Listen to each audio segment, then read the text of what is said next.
Alright guys, welcome back to another one of our videos. Today I'm going to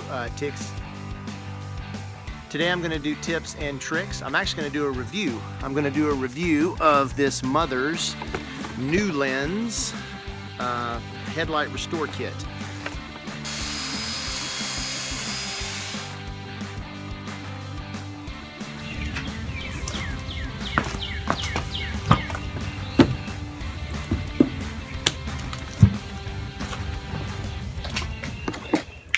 This is a great little kit that you can get at like an AutoZone or Advanced Auto or Napa. I think they even sell these at like Walmart, places like that.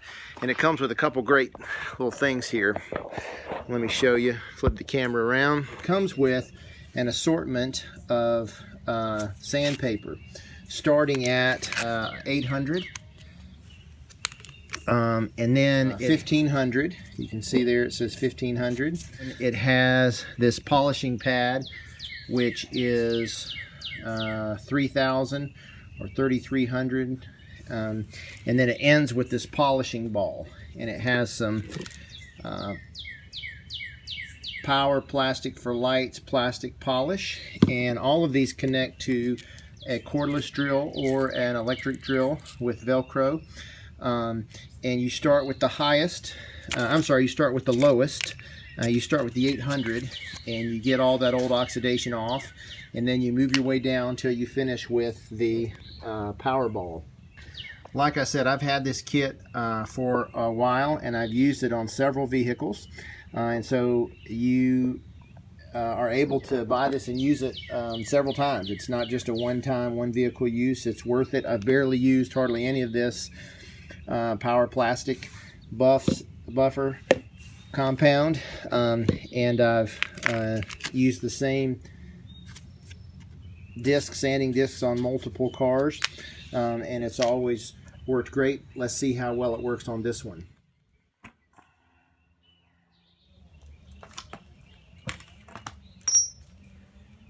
First thing is that all of these headlight restore kits recommend that you put some masking tape. I've got some painter's tape anywhere close to a painted edge, because as you're working this drill you may catch and bump, and you don't want to come down here and scratch up your paint on your car. And so they recommend just getting some painter's tape like this and just doing a little bit just to protect. If you feel confident that you can do it without scratching your paint, or if you're not worried about, maybe you got an old car and you're not worried about scratching the paint, then you don't have to do this. Since this is not my car and a friend of mine's, I'm going to go ahead and put the tape on there, because it only takes about 30 seconds just to protect these corners. So as I'm using my drill, if I do catch a little bit, hopefully I won't come all the way down here. The good thing is that none of these sandpapers are really super aggressive, and so even if you did maybe bump down here and hit that like I just did, it's probably not going to hurt the paint, at least not too bad. You'd be able to buff that out with a little bit of wax. So just be careful as you're doing this, then you don't have to worry about messing up your paint. All right. Now, one of the things they recommend as well is that this is a wet sanding paper, so you want to get the lens wet and you want to get the paper wet, because it's going to lubricate this lens as we're cleaning it. If you are using an electric drill that you plug in, you want to be careful not to have your plug right down underneath where you're putting water. Safety first.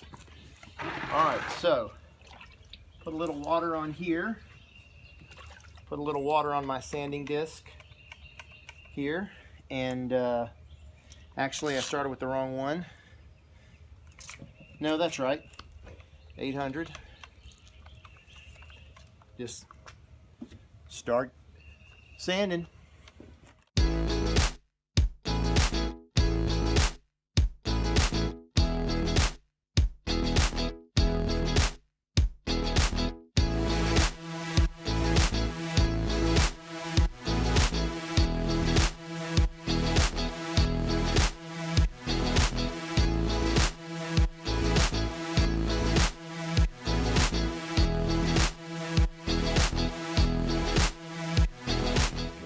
All right.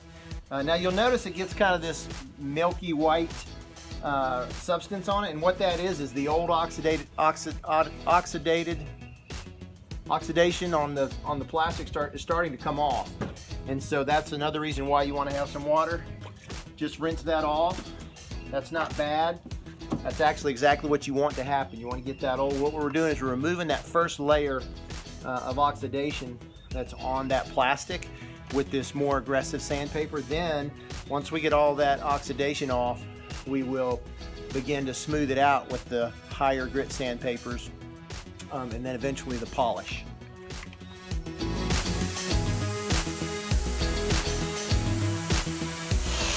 I would put the pad on the lens at about, I don't know, maybe a 45-degree angle or so.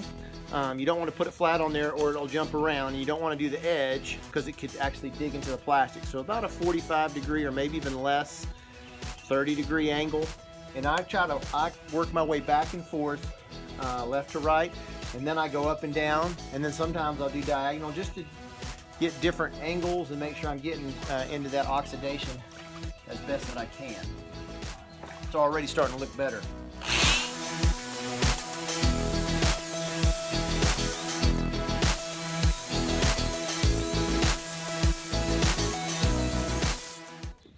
The way you know that you've gotten all of the oxidation of the plastic off of there is that the yellow is gone. So I still have some yellow, and on these corners I'm going to do, like I said, just use the sandpaper with my hand to get these edges, because when the hood comes down it leaves about 1/4 of an inch of this top light exposed. When the sun hits it, that's what causes it to oxidize and to break down and to turn yellowy hazy. So I'm going to get around this top edge right here with my hand with the 800, just cleaning that oxidation off. And you can really see where the lens has been covered by the hood, what it's supposed to look like. It's nice and clear, there's no yellow. And then right there about 1/4 of an inch, 1/8 of an inch or so from the edge, it starts to turn yellow.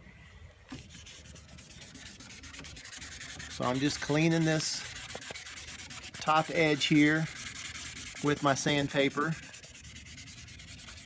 And then, like I said, you can use it with your hand as well. Obviously the drill makes quicker work of it, but I like to go back and just clean it up with my hand as best I can. These long strokes that the drill doesn't do, making the grooves that it's putting in there as many different angles as possible. So when I get ready to go to the next sandpaper, it's a nice, even, clean surface.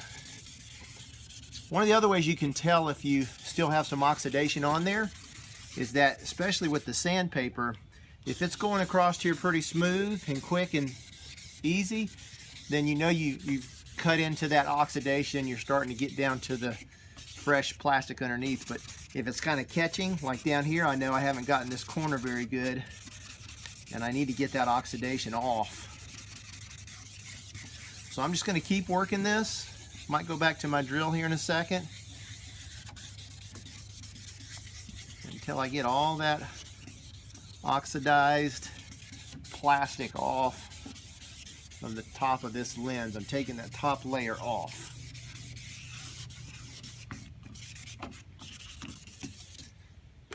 All right, I'm going to wipe it down and see how it looks.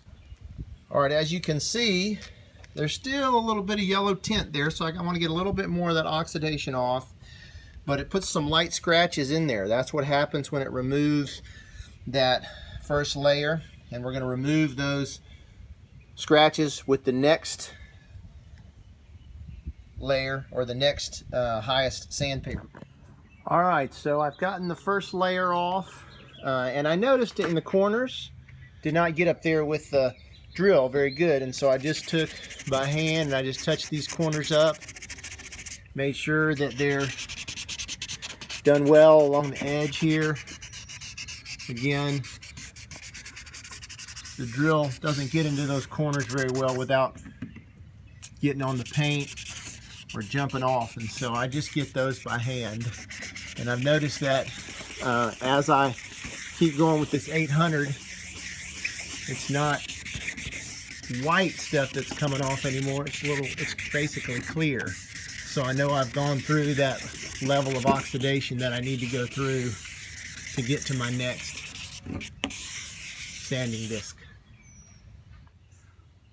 All right, so I've got my 1500 grit sanding pad on there now, and I'm just going to do the same thing, go back and forth and try to get those larger scratches out with smaller scratches. What you're basically doing is, like I said, that aggressive sandpaper takes off that first layer but leaves scratches. Then you go back with a finer sandpaper, leaves a little finer scratches, then a finer, then you buff it, and the scratches are so small you can't see them, and it's shiny just like it's supposed to be and like it was originally.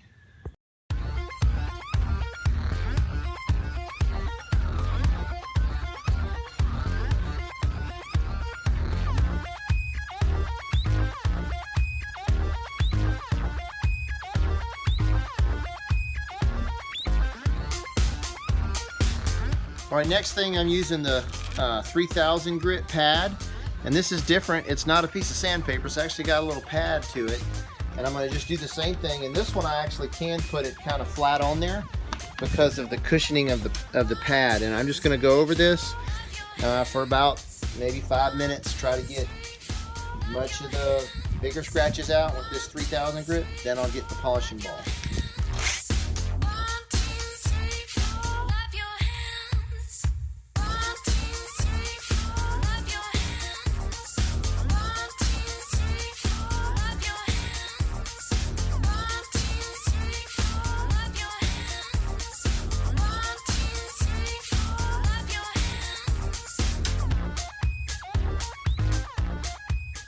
All right, so what's my final verdict on the Mother's New Lens Headlight Restore Kit?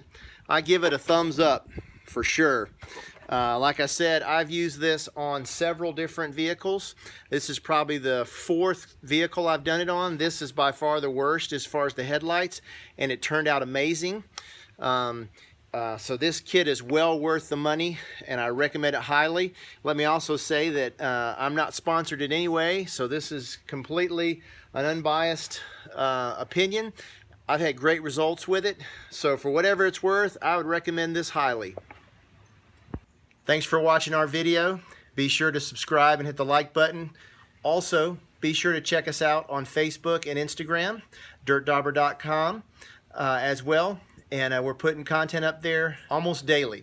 So subscribe, hit the like button, hit the reminders. Thanks for joining us.